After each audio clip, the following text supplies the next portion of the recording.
بلوچستان کے شہر نکرنی سے وائس آف مکران کے بیورو چیف سید جان بلوچ کی رپورٹ کے مطابق IGFC ساؤتھ کی خصوصی ہدایت پر تفتان رائفلز پنگ 140 نے سنک پروجیکٹ میں ایک شاندار روایتی بلوچ ثقافتی تقریب کا انعقاد کیا۔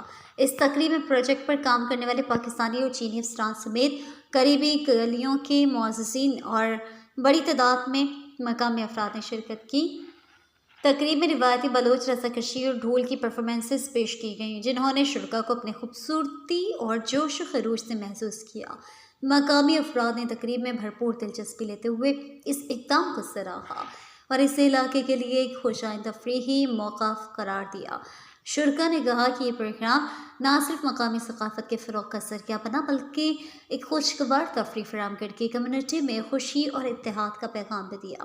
آخر میں معززین نے تفتان رائفلز اور FC ساؤتھ کے افسران کا شکریہ ادا کیا کہ انہوں نے دور افتادہ علاقوں میں ایسے مثبت سرگرمیوں کا انعقاد کر کے عوام کے دل جیت لیے ہیں۔